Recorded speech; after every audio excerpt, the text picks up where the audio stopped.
খবরে দেখছি দুই ভাই সহ এস আলমকে গ্রেপ্তারে ইন্টারপোলে রেড নোটিশ জারির আদেশ। আমার কথা হলো যে এই সমস্ত অর্থনৈতিক দুর্বৃত্ত বা মাফিয়া এদেরকে বা অন্যদেরকে আমি কোনো ক্ষেত্রে দেখি না যে ইন্টারপোলের যে রেড নোটিশ জারি করে কাউকে অ্যারেস্ট করে বাংলাদেশে ফেরত আনা, সেটা তো দেখা যায় না। এগুলি কি শুধু জাস্ট একটা আইনগত বিষয়, দেখানো যে আমরা পদক্ষেপ নিচ্ছি? বৃহস্পতিবার দুদকের আবেদনের পরিপ্রেক্ষিতে ঢাকার মেট্রোপলিটন সিনিয়র স্পেশাল জজ সাব্বির ফয়েজ এই আদেশ দেন।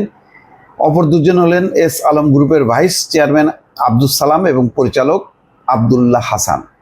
আসলে যত যাই বলি না কেন, যতক্ষণ না পর্যন্ত এই দুর্বৃত্তদেরকে আদালতের মুখোমুখি করা না হবে এবং এরা কি পরিমাণ দুর্বৃত্তপনা করছে, এরা টাকা পয়সার ভাগ বটরা কাদেরকে দিছে, কিভাবে সম্ভব হলো এইভাবে ব্যাংকগুলো উজাড় করা, ইসলামী ব্যাংক সহ যে 7টা ব্যাংক ফোকলা করে ফেললো, কেমনে করলো, কোথায় গেল টাকা, কোন রাজনৈতিক কাজে ব্যবহার গেল, কোন পরিবারের গেল, কোন ব্যক্তির কাছে গেল, এর বিস্তারিত বিষয়টা আমরা যে কবে জানবো এটা বুঝতে পারছি না।